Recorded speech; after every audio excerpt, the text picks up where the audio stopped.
அனைவருக்கும் வணக்கம். இன்னைக்கு நம்ம திமுக தலைமையிலான மதசார்பற்ற முற்போக்கு கூட்டணியின் கிருஷ்ணகிரி சட்டமன்ற தொகுதியின் வேட்பாளர் திரு டாக்டர் ஏ செல்லகுமார் சார் அவர்கள் இன்டர்வியூ எடுக்க போறோம். வணக்கம் சார். வணக்கம் சார். கிருஷ்ணகிரி மக்கள் சார்பாக உங்ககிட்ட ஒரு சில கொஸ்டின்ஸ் கேட்கணும். அதாவது கடந்த ஒரு 5 ஆண்டுகளாக நாடாளுமன்ற உறுப்பினராக இருந்திருக்கீங்க. கிருஷ்ணகிரி சட்டமன்ற தொகுதிக்கு உங்களுடைய திட்டங்கள் என்னென்ன செஞ்சுருக்கீங்க சார்? நீங்கள் இந்த தொகுதியினுடைய பாராளுமன்ற உறுப்பினராக 2019 முதல் 2024 வரை நான் பணியாற்றி இருக்கிறேன்.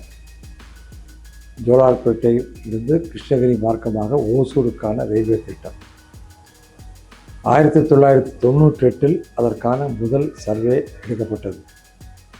இந்த சர்வேயினுடைய அறிக்கை 2000 தான் தாக்கல் செய்யப்பட்டது. ஆனால் 98 இதற்கு அடிக்கல் நாட்டு விழா நடத்திவிட்டு சிலர் சுய விளம்பரங்களை தேடிக்கொண்டார்கள்.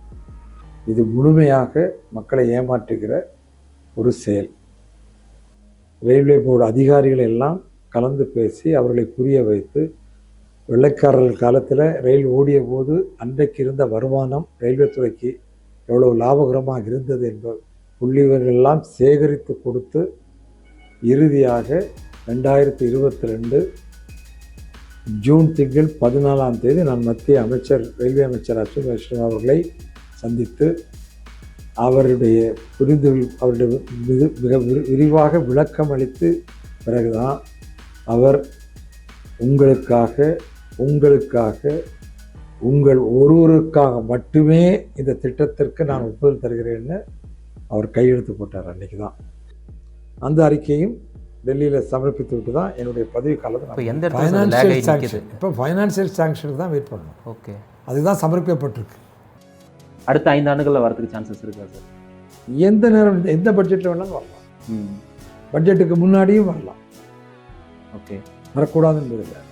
நிதி ஒதுக்குற தான் கேபினெட் கமிட்டிக்கு சப்மிட் பண்ணிட்டாங்கன்னா அங்கே தான் அப்ரூவல் கொடுப்பாங்க. ஒவ்வொரு முறை சுங்கச்சாவடி கிடக்கும்போது அதுக்கான கட்டணம் செலுத்தலாம். இந்த சூழ்நிலையில் தான் நான் வேட்பாளர் இருக்கிற போது இந்த சுங்கச்சாவடியை எப்படியாவது இங்கிருந்து மாற்றித்தர வேண்டும் என்று மக்கள் கோரிக்கை. ஆமாம், நிறைய பண்ணீங்க சார். லைக் வந்து நீங்கள் லொக்கேஷன் அலகேட் பண்ணி சொல்லிட்டீங்க. சின்னாரில் தான் நம்ம பண்ணலாம் இந்த மாதிரி எல்லாமே. அதாவது இது வந்து முக்கியமாக நீங்கள் கூட புரிந்து கொள்ளணும். இந்த சுங்கச்சாவடி நடத்தியது யார்? Reliance company. ஓகே, ரிலையன்ஸ் நிறுவனத்திற்கும் இன்றைக்கு ஆட்சியாளர்களாக இருக்கிற பாரதிய ஜனதாவுக்கும் இருக்கிற உறவு உங்களுக்கு தெரியும். அந்த சுங்கச்சாவடிக்கு அதை ரத்து செய்து உத்தரவு பிறப்பிக்கப்பட்டது. ஓகே, இது எப்போ சார் பாசிபிள்? எப்போ நடக்கும் சார் இந்த ஒரு இது வந்து டெர்மினேஷன் ஆர்டர் வந்து 22/1/2024 நான் பாராளுமன்ற உறுப்பினராக இருக்கிற போதே இதை ரத்து செய்து உத்தரவும் போடப்பட்டது. இதெல்லாம் போட்ட பிறகு, ஆர்டர் போட்ட பிறகு அவர்கள் சென்று நீதிமன்றத்தில் தடை உத்தரவு வாங்கிவிட்டார். ஸ்டே ஆர்டர் வாங்கிட்டாங்க. அதனால தான் அந்த சுங்கச்சாவடி இன்னும் தொடர்ந்து நீடிக்கிறது. 2 மாநிலங்களுக்கு இடையேயான மெட்ரோ ரயில் திட்டத்தோட இணைப்பு. எந்த லொகேஷன் சார்? ஒசூர். பெங்களூரிலிருந்து ஓடுகிற மெட்ரோ ரயில் திட்டத்தை ஒசூருக்கு கொண்டு வர வேண்டும் என்று பாராளுமன்றத்தில் நான் பேசி அமைச்சரை புரிய வைத்து, துறையினுடைய செயலர் அவர்களை புரிய வைத்து, அவர்கள் அதற்கு பிறகு அந்த துறையினுடைய செயலர் அவர்கள் தமிழ்நாடு அரசுக்கும் கர்நாடக அரசுக்கும் ஒரு கடிதம் எழுதுகிறார்கள். அந்த கடிதத்தில் கிருஷ்ணகிரி பாராளுமன்ற உறுப்பினர் டாக்டர் செல்லகுமார் அவர்கள் ஒரு நல்ல ஒரு கருத்தை சொல்லியிருக்கிறார். இது ஒரு நல்ல ப்ரொபோசலாக இருக்கிறது, நீங்கள் அதை பரிசீலிக்க வேண்டும் என்று 2 மாநிலத்திற்கும் கடிதம் எழுதுகிறார். தமிழ்நாடு அரசு, அன்றைக்கு அதிமுக அரசு, அந்த கடிதத்திற்கு எதையும் கண்டுகொள்ளவில்லை. கர்நாடக அரசு முடியாது என்று அவர்கள் கடிதம் எழுதினார்கள். மாண்புமிகு சீதாராமையா அவர்களை சென்று சந்தித்து அவரிடம் ஒரு கடிதம் கேட்க போனார், பரிந்துரை கடிதம். அவரும் அந்த பரிந்துரை கடிதம் கொடுத்தார். கொடுத்து விட்டு என்னிடம் கேட்டார், இதனுடைய முக்கியத்துவம் குறித்து நாங்கள் விரிவாக பேசணும்.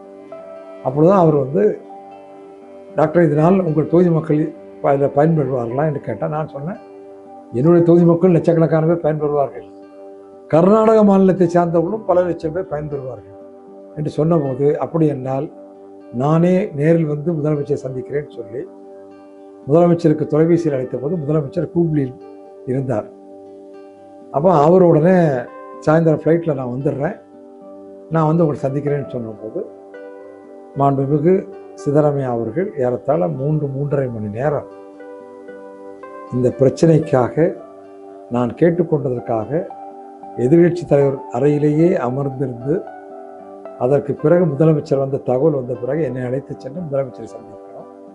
முதலமைச்சரும் இது குறித்து விரிவாக விவாதித்து ஏற்கனவே நான் அதிகாரிகள் மட்டத்தில் புரிய வைத்த காரணத்தினால் இறுதியாக கர்நாடக அரசு அதற்கு ஒப்புதல் தருகிறது. அவர்கள் அதற்கு தந்த கடிதத்திலே கூட பார்த்தீங்கன்னா, இந்த கடிதத்தில் கூட விரிவாக நான் எடுத்த முயற்சிகளை அவர்கள் குறிப்பிட்டிருப்பாங்க. எல்லா இடத்துலையும் செல்லக்குமார்ங்கிற பெயர் போட்டு தான் எல்லாமே இருக்கும். நான் பாராளுமன்றத்தில் பேசுனது, துறை அதிகாரிகள் பரிந்துரை செய்தது, முதலமைச்சரை சித்தராமையா அவர்களோடு சென்று சந்தித்தது எல்லாமே பண்ணி கடைசியாக அதுக்கு அவங்க ஒப்புதல் கொடுக்குறாங்க. அதற்கு பிறகு நான் தமிழ்நாடு முதலமைச்சர் தளபதியாரை சந்திக்கிறேன். அவரிடம் இது குறித்து விரிவாக எடுத்து சொல்லுகிறேன். நீங்கள் எடுத்து சொன்னபோது அவரும் அதற்கு இறுதியாக ஒப்புதல் கொடுத்து, நீங்கள் வந்து 75 லட்சம் ரூபாய் நிதி ஒதுக்கீடு செய்து அதற்கான ஆய்வுப் பணி செய்வதற்காக ஒதுக்கீடு செய்து கொடுத்தார். தமிழக அரசு வெளியிட்டுள்ள அரசாணை ஜிஓவில் கூட நீங்கள் செல்லக்குமார் கேட்டுக்கொண்டதற்கிணங்க தான் ஜிஓவே இருக்கும். இது வந்து இதில் என்ன முக்கியத்துவம்னா, தமிழ்நாடு அரசுக்கும் கர்நாடக அரசுக்கும் இடையே எந்த விதமான கடித போக்குவரத்தும் கிடையாது.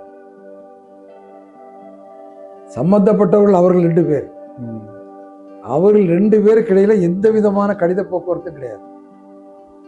மெட்ரோ ட்ரெயின் இணைப்பு வேண்டும் என்று தமிழக அரசு சார்பாகவும் கேட்கப்படவில்லை. கர்நாடக அரசு நாங்கள் தருகிறோம்னு அவங்களும் கேட்க சொல்லல. இது முடியாதுன்னு அவங்க எனக்கு எழுதின, கர்நாடக அரசு எழுதின கடிதம் முதல்ல. தமிழ்நாடு அரசு அதை பத்தி கண்டுக்கவே இல்லை. என்ன அன்றைக்கு என்ன அதிமுக ஆட்சி, ஓகே, மக்கள் மீது அக்கறை இல்லை, அவ்வளவுதான் காரணம், வேற என்ன.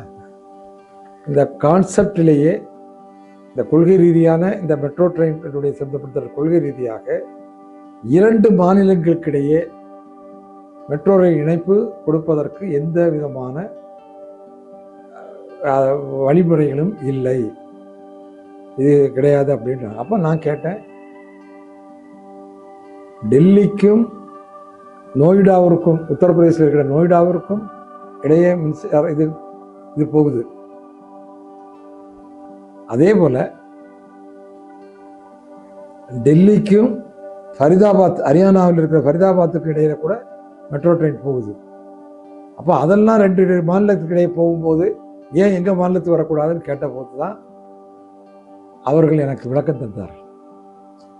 அவையெல்லாம் நேஷனல் கேபிட்டல் ரீஜியன் என்று ஒரு வரைமுறைக்கு உள் ஒரு எல்கையை வகுக்கப்பட்டிருக்கிறது. NCR ரீஜியன் என்று ஒரு எல்கைக்குள் இருக்கிறது. அந்த எல்கைக்குள் எங்கு வேண்டுமானாலும் இணைப்பு தர முடியும். ஆனால் நீங்கள் கேட்பது 2 மாநிலங்களுக்கிடையே இது வந்து அங்கே வந்து அந்த எல்கை கிடையாது, எனவே முடியாது என்று சொன்னார். அப்போ நான் வந்து அதனால அப்படி சொன்னாருன்னு நம்ம சேர்மன் என்கிட்ட சொன்னார். நான் அப்போ அவர்கிட்ட கேட்டுக்கொண்டேன், தயவு செய்து அதை எழுத்துப்பூர்வமாக அவர் எழுதி விடாமல் அவர்களை வெயிட் பண்ண சொல்லுங்கள், நான் டெல்லிக்கு போய் நான் பேசிக்கிறேன்னு சொல்லி அடுத்த நாள் காலையில் டெல்லிக்கு விரைந்து துறையினுடைய செயலரை சந்தித்து பேசினேன். அவரும் முடியாதுதான் சொன்னார், பேசினார், ரொம்ப நேரம் ஆர்கியூ பண்ணார். நான் அதுக்கு பிறகு சில விளக்கங்கள் எடுத்து சொன்னேன்.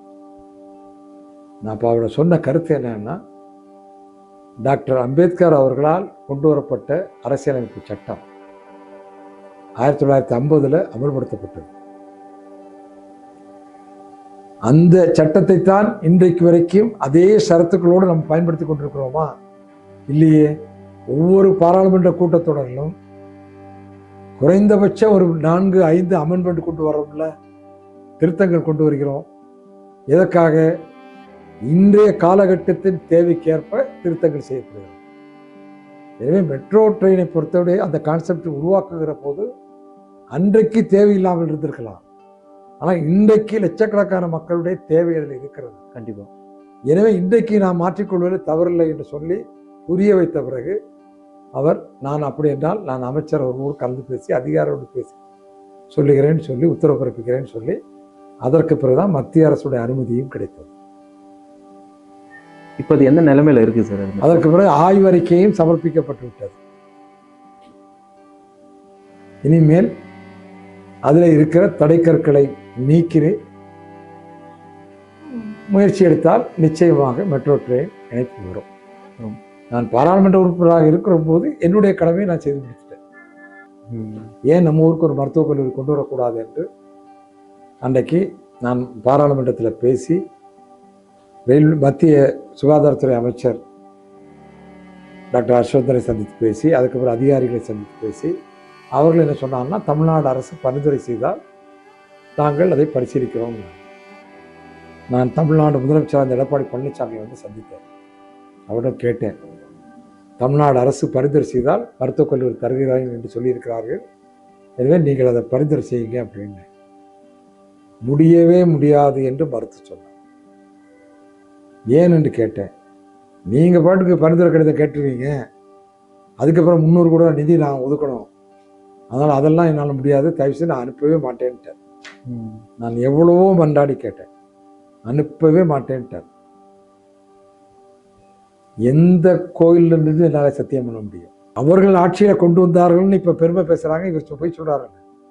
நான் தான் சொல்கிறேன், என் குலதெய்வ கோயில் கொண்டு நான் சத்தியம் பண்ணுவேன், நான் ரெடியாக இருக்கேன். உண்மை கண்டறி சோதனைக்கு நான் ரெடி. எடப்பாடியார் தயாருன்னா கேட்டு சொல்லுங்க. அவங்க குலதெய்வம் கோயில் முன்னாடி அவர் சத்தியம் பண்ணுவாருன்னா சொல்லுங்க. நான் போய் நாளைக்கு கூட சத்தியம் கேட்டு பார்ப்போம். அதுக்கப்புறமா ஆனால் ஒன்று சொல்றேன், நிதி ஒதுக்குறது தமிழ்நாடு அரசுடைய நிதியளிப்பு இருக்கு, பங்களிப்பு இருக்கு. அந்த தமிழ்நாடு அரசு நிதியளிப்பு எல்லாம் கொடுத்து இந்த மருத்துவக் கல்லூரி கட்டப்பட்டது.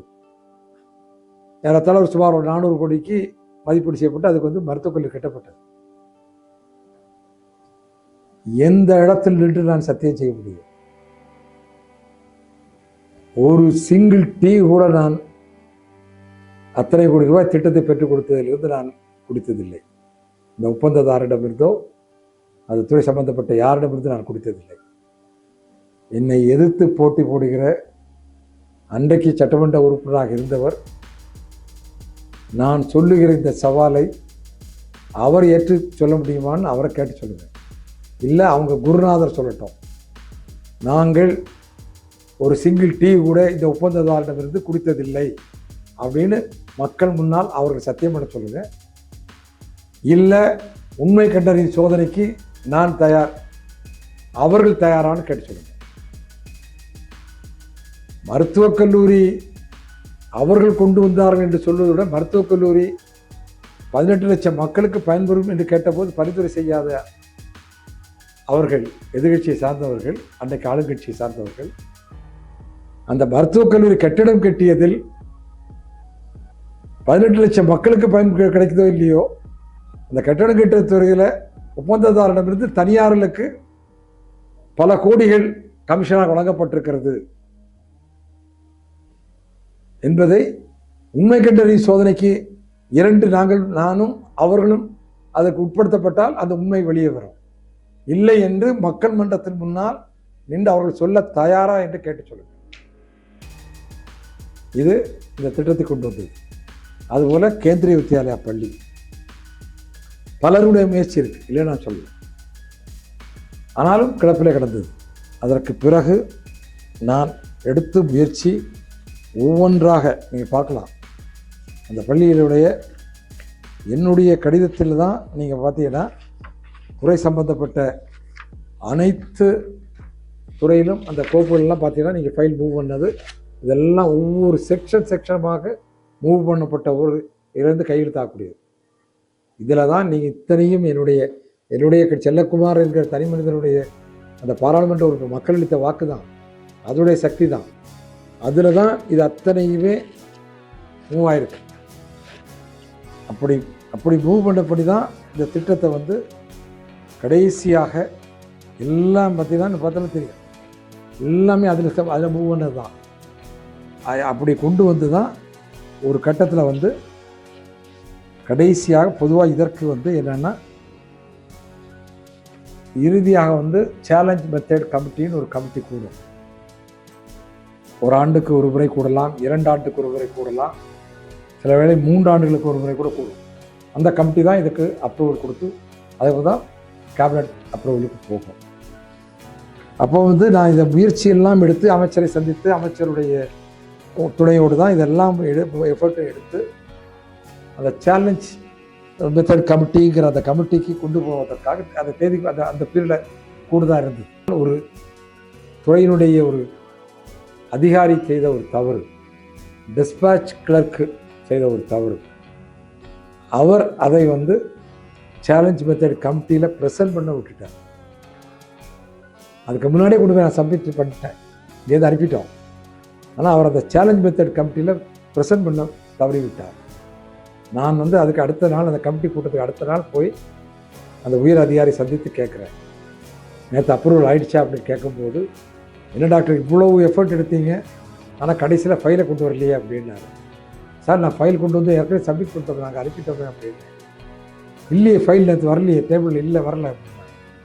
அதுக்கப்புறம் அவர் துறையை கேட்டபோது தான் டிஸ்பேட்ச் கிளர்க் அதை ப்ரெசென்ட் பண்ண மறந்துட்டார், விட்டுட்டார், தவற விட்டார். அப்போ தான் நான் மீண்டும் போய் அமைச்சரை கேட்குறேன், உங்கள் அது துறையினுடைய ஒரு அதிகாரி செய்த தவறு, ஏதாவது தயவுசெய்து இதுக்கு ஏதாவது ஓவர்லுக் பண்ணி செய்ய முடியுமான்னு கேட்டபோது அதற்கான அதிகாரம் இல்லை, செய்ய முடியாது. எனவே உங்களுக்கு நான் உறுதி தருகிறேன், அடுத்த சேலஞ்ச் மெத்தட் கமிட்டி கூடுகிற போது உங்கள் கிருஷ்ணகிரி கேந்திரிய வித்யாலயாவுக்கு அதுக்கு அனுமதி தருகிறேன் அப்படின்னு அவர் அன்னைக்கு சொன்னார். அதற்கு பிறகு நான் என்னுடைய பதவி காலமும் முடிந்தது. அதற்கு பிறகு இப்பொழுது தான் அண்மையில் தான் கடந்த ஆகஸ்ட்டில் தான் அந்த சேலஞ்ச் மெத்தட் கமிட்டி அன்றைக்கு கூடியது. சேலஞ்ச் கமிட்டி அதை பாஸ் பண்ணி தமிழ்நாட்டில் இருந்து 6 கேந்திரிய வித்யா பள்ளிக்கு பரிந்துரை செய்து போச்சு. ஆனால் கிருஷ்ணகிரி ஒன்றை மட்டும்தான் அவர்கள் ஒப்புதல் கொடுத்தார்கள். அதுக்கு அடுத்து என்னை கூப்பிட்டு சொல்லி இந்த மாதிரி கமிட்டி அப்ரூவ் பண்ணிடுச்சு, கேபினெட்டுக்கு போயிருக்கு, போனோன்னே சேங்ஷன் பண்ணிடுவாங்க அப்படின்னு சொன்னாங்க. என்னுடைய நண்பர்கள்லாம் கூட அப்போ கூட சொன்னாங்க, பத்திரிகையில் பேட்டி கொடுக்குறேன்னாங்க. அப்போவும் எனக்கு வந்து மக்கள் மீது இருந்த மக்களுக்கு எப்படியாவது இந்த திட்டத்தை கொண்டு வரணுங்கிற காரணத்தினால சில வேளை நான் வந்து என்னுடைய சுய விளம்பரத்துக்காக பேட்டி கொடுத்து அதற்கு பிறகு கேபினெட்டில் போகும்போது ஒரு அரசியல் காழ்ப்புணர்ச்சியில் அதில் தடுத்து நிறுத்தி விடக்கூடாது என்பதற்காக நான் அப்பொழுதும் அதை விளம்பரப்படுத்திக் கொள்ளாமல் அமைதி காத்து கேபினெட் அப்ரூவல் ஆகி இன்றைக்கு பள்ளி வந்து டெம்பரரி பில்டிங்கில் இப்போ வந்து அட்மிஷன் போட்டுட்ருக்காங்க. அந்த டெம்பரரி பில்டிங் கூட நான் பாராளுமன்ற தொகுதி உறுப்பினர் மேம்பாட்டு நிதியிலிருந்து 20 லட்சம் ரூபாய் ஒதுக்கீடு செய்து கழிப்பறை கட்டி கொடுத்ததாக இருந்தாலும் சரி, காம்பவுண்ட் வால் கட்டி கொடுத்து இது எல்லாமே நான் செய்து கொடுத்தது தான். எனவே கேந்திரிய வித்யாலயா பள்ளியும் நான் பாராளுமன்ற உறுப்பினராக இருந்து கொண்டு வரப்பட்ட அதனுடைய முடிவு தான் இந்த கேந்திரிய வித்யாலயா பள்ளி. நீண்ட நாள் நான் பாராளுமன்ற உறுப்பினர் ஆவதற்கு முன்னர் இருந்து நீண்ட நாள் போராட்டம், 33 ஏரி கால்வாய் இணைப்பு திட்டம், மூத்தாங்கரை பகுதியில் இருக்கக்கூடிய மக்களுடைய நீண்ட நாள் கோரிக்கை. நான் பாராளுமன்றத்தில் பேசினேன், அமைச்சரை சந்தித்து பேசினேன்.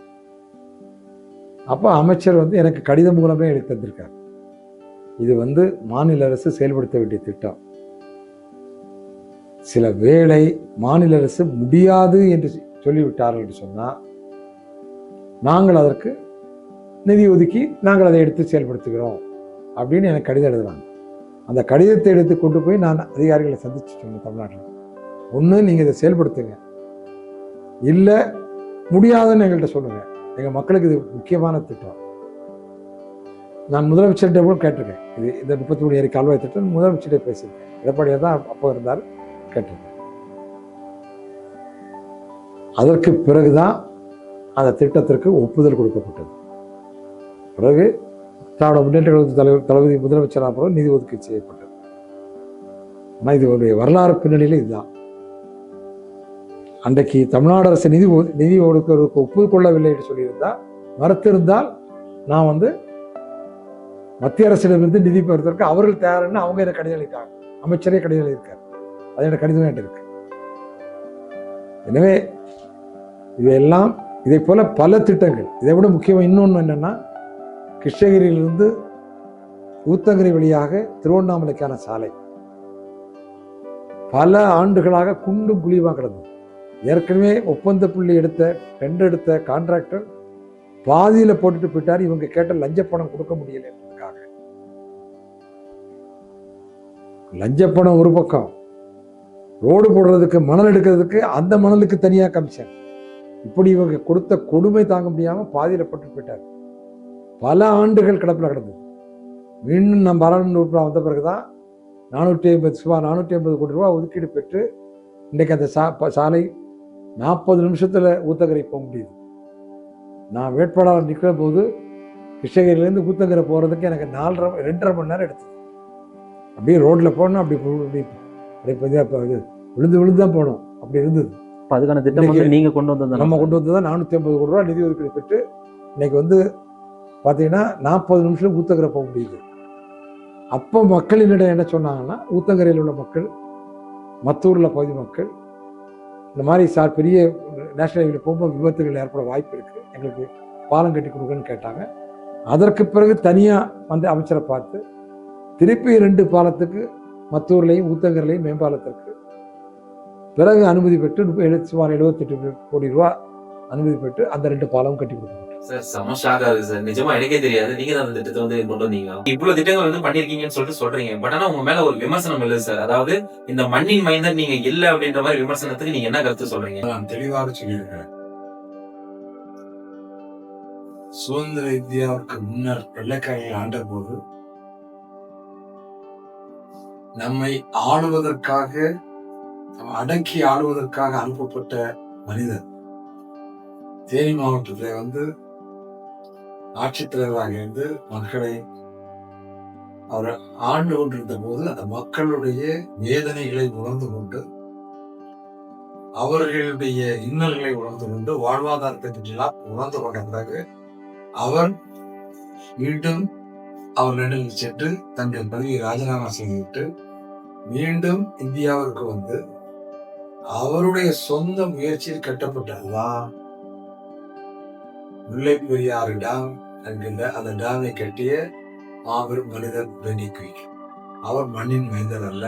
பெருந்தலைவர் காமராஜருடைய குருநாதன் தீர சத்தியமூர்த்தி அவர்கள் பிறந்த மண் திருமயம், புதுக்கோட்டை மாவட்டம்.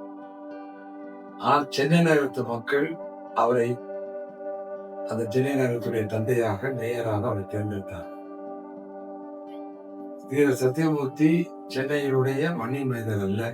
ஆனாலும் அவர் காலத்தில் கட்டப்பட்ட அந்த அணைத்திட்டத்தின் மூலமாகத்தான் சத்தியமூர்த்தி சொல்லப்படுகிற அணைத்திட்டத்தில் தான் இன்றைக்கும் சென்னையினுடைய கோடானுடைய மக்களுடைய தண்ணீர் தாகத்தை தீர்த்து வைத்துக் கொண்டிருக்கிற திட்டம் அந்த திட்டம் தான். அவரும் மண்ணின் மைந்தர் அல்ல. அந்த தொழுநோயாளியை அரவணைத்து இனிமேல் என்னுடைய வாழ்க்கை இவருடைய நலனுக்கு என்று சொன்ன அன்னை தெரசா அவர்கள், அவரும் மண்ணின் மைந்தர் அல்ல. எனவே மண்ணில் பிறந்த காரணத்தினாலே ஒருவர் மண்ணினுடைய மக்களுக்காக சேவை செய்தார் என்ற அர்த்தம் இல்லை. அந்த சிலர் மண்ணில் பிறந்து விட்டு மண்ணை நேசித்திருப்பார்கள். எப்படியெல்லாம் நிலத்தை அபகரிப்பது, மற்ற ஒரு நிலத்தை எல்லாம் அபகரிப்பது என்று அந்த மண்ணை நேசித்திருப்பார்கள். ஆனால் அந்த மண்ணில் வாழ்கிற மக்களை நேசித்தவர்கள், அவர்கள்தான் உண்மையான மண்ணின் மைந்தர் என்றுதான் என்னுடைய காமராஜர் வழியில் வந்த எளிய தொண்டருடைய கருத்து. என்னை பொறுத்தவரை ஒன்றுதான். நான் 5 ஆண்டு பதவி முடித்த போதும் பத்திரிகையாளர்களை சந்திக்கிற போதும் நான் தெளிவாக சொன்னேன், 5 ஆண்டுகள் இத்தனை திட்டங்களை செயல்படுத்தியிருக்கேன். இந்த 5 ஆண்டு பணி முடிந்து செல்லுகிற போது இந்த மண்ணுடைய மக்களுக்காக நான் இத்தனை திட்டங்களை செயல்படுத்தினேன். ஆனால் இந்த மண்ணிலிருந்து ஒரு துளி மண்ணை கூட நான் எடுத்து சென்றதில்லை என்று தெளிவாக சொல்லியிருக்கிறேன். ஓகே சார், நாடாளுமன்ற உறுப்பினராக இருக்கும்போது 5 ஆண்டுகள் இவ்வளவு திட்டங்கள் பண்ணிருக்கீங்க. கிருஷ்ணகிரி சட்டமன்ற தொகுதி வேட்பாளராக நீங்க செலக்ட் அப்புறமா வின் பண்ணிட்டீங்க அப்படின்னா இந்த தொகுதிக்கு என்னென்னலாம் பண்ணலான்ற ஒரு ஐடியா உங்களுக்கு? கடந்த 10-15 நாட்களாக கிராமமா செலுத்தும் போது மக்கள் பல்வேறு கோரிக்கைகள் கொடுத்திருக்கிறாங்க. ஏற்கனவே சட்டமன்ற நாடாளுமன்ற நான் பணியாற்றிய போதும் இந்த மாவட்டத்துடைய பிரச்சனைகள் எனக்கு தெரியும். ஒன்றை மட்டும் உறுதியா சொல்றேன், இந்த கிருஷ்ணகிரி சட்டமன்ற தொகுதியினுடைய உறுப்பினராக மக்கள் என்னை தேர்ந்தெடுத்தார்.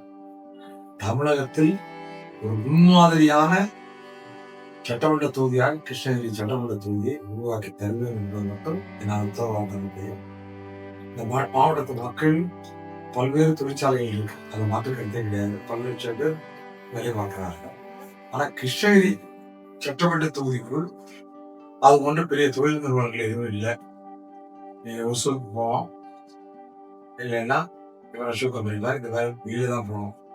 இதுவே கிருஷ்ணகிரி சட்டமன்ற தொகுதிக்குள்ளும் ஒரு வேலை வாய்ப்பை உருவாக்கி தருகிற ஒரு, அது ஐடி துறையாக இருந்தாலும் சரி, அல்லது ஏதாவது ஒரு தொழில் நிறுவனம் சார்ந்தாங்க மக்கள் படித்தவர்களுக்கும் படிக்காதவர்களுக்கும் வேலை கொடுக்குற பெரிய தொழில் நிறுவனங்கள் எதையாவது ஒரு நிச்சயமாக தொழிலாக இருந்து.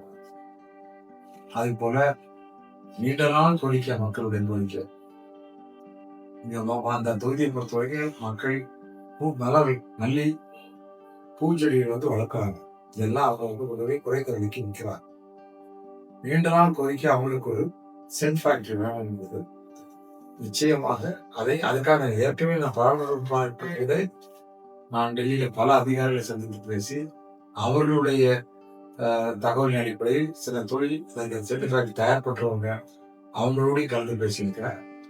அதுக்காக மைசூர் சென்று பார்த்தேன், சென்னையில பார்த்தேன், பல்வேறு அதிகாரிகள் தொழில் செய்கிறவர்களை பார்த்து பார்த்தோம். நம்ம மாவட்டத்துக்கு அருகாமல் கர்நாடகாவில் அத்துப்படியில் ஏற்கனவே ஒரு ஃபேக்டரி இருக்கு. அதுல நம்முடைய அந்த அவருடைய தேவைக்கு கூட பலன் கிடைக்கல. அதனாலதான் நாங்கள் கிருஷ்ணகிரியில் ஒரு புது ஃபேக்டரி போடுவதற்கு யோசிக்கிறோம் என்றால் அவங்க அந்த காலகட்டத்தில் சொன்னாங்க. இருந்தாலும் நான் மீண்டும் அதை எடுத்து அதற்கான முயற்சி எடுத்து நிச்சயமா அதற்கு ஒரு சென்ட் ஃபேக்டரி கொண்டு வரலாம். அதுபோல மாம்பழம் என்பது, மாங்காய் என்பது இந்த பெரும்பான்மையான விவசாயிகள் மாங்காய் தான் அவருடைய விவசாயம் இருக்கு. மாங்காய்க்கான ஒரு சிறந்த விலை நிர்ணயிக்கிறது இல்லை. நான் பாராளுமன்ற உறுப்பினராக இருக்கிற போது முத்தரப்பு கூட்டங்கள் நடத்தப்பட்டு விவசாயிகள் மாம்பழ கூழ் தயாரிக்கிற தொழில் நிறுவனத்துடைய அதிபர்கள் அந்த பகுதியுடைய பாராளுமன்ற உறுப்பினர்கள் மக்கள் சொல்கின்ற முறையில் நாங்கள் எல்லாம் கலந்து மாவட்டாட்சி எல்லாம் கலந்து அன்றைக்கெல்லாம் மாங்காய்க்கு ஒரு அளவுக்கு நான் வாதிட்டு ஒரு அளவுக்கு விலை வாங்கி கொடுத்துருக்கேன். ஆனால் இப்பெல்லாம் சில காலங்கள் இப்போ பார்க்கல, 5 ரூபா கிலோவுக்கு கூட இன்னைக்கு விலை அவ்வளவு மோசமா விவசாயிகள் மிகுந்த வேதனை தள்ளுகிற சூழ்நிலையை இன்னைக்கு பார்க்கிறேன். எனவே இவர்களுக்கு ஒரு விடிவு காலம் நிச்சயமாக உருவாக்குகிறேன். ஏற்கனவே நான் இது குறித்து பாராளுமன்றத்தில் பேசி மாங்காய்க்கு அதுக்கு ஒரு மினிமம் சப்போர்ட்டிங் ப்ரைஸ் கொடுக்கணும்னு பாராளுமன்றத்தில் பேசி அதற்கு பிறகு அவர்கள் கொடுத்த இதில் அடிப்படையில் நான் தமிழ்நாட்டினுடைய இதில் அதிகாரிகளை சந்தித்து பேசி இப்படி பல்வேறு முயற்சிகள் அதற்காக நான் ஏற்கனவே எடுத்திருக்கிறேன். அதாவது இது சம்பந்தமாக இந்தியாவில் பெரிய அதிகாரிகள் இங்கிருந்து வெளிநாட்டுக்கு உணவுப் பொருட்களை ஏற்றுமதி செய்கிற அந்த துறையினுடைய அதிகாரிகளெல்லாம் கலந்து பேசி அவர்கள் எனக்கு சில ஆலோசனைகள் கொடுத்து அந்த ஆலோசனைகளை இங்கே இருக்கிற மாங்காய் உற்பத்தி செய்த விவசாயிகளிடம் சங்கத்தினரிடம் நான் எடுத்து கூறியிருந்தேன். ஆனால் அவர்கள் அதற்கு பிறகு அதை செயல்படுத்துவதற்கு அவர்கள் முன்வரவில்லை. இப்பொழுது நான் சட்டமன்ற உறுப்பினராக தேர்ந்தெடுக்கப்பட்டால் அதை தொடர்ந்து அவர்களை எல்லாம் அரவணைத்து ஒட்டாக சேர்ந்து அவர்களுக்கு ஒரு நிச்சயமான ஒரு முடிவு காலத்தை உருவாக்கி. சார் ஓகே சார், ரொம்ப தேங்க்யூ சார். உங்களுடைய பிஸியான ஷெடியூல்ல இந்த மாதிரியான ஒரு டைம் எங்களுக்காக ஒதுக்கி நம்ம கிருஷ்ணகிரி மக்களுக்காக இவ்வளவு விஷயத்த நீங்க ஷேர் பண்ணதுக்கு ரொம்பவே நன்றி சார். அண்ட் ஒரு சில விஷயம்லாம் எனக்கும் தெரியாம இருந்தது. இது திட்டங்கள்லாம் யார் பண்ணாங்க, அதாவது ஊருக்கு வந்துட்டு போயிட்டு இருந்தாதான் பண்ணணும் அப்படின்றது இல்லை அப்படின்றத நீங்க சைலண்டா இருந்து ஒரு சில விஷயத்த நீங்க உடச்சி காமிச்சு திட்டங்களை செயல்படுத்திருக்கீங்க அப்படின்றது இந்த ஒரு வீடியோ மூலியமா நிறைய பேருக்கு தெரிய வரும் அப்படின்றது நான் நினைக்கிறேன். ஸோ 2026 வெற்றி பெற என்னுடைய வாழ்த்துக்கள் சார். தேங்க்யூ.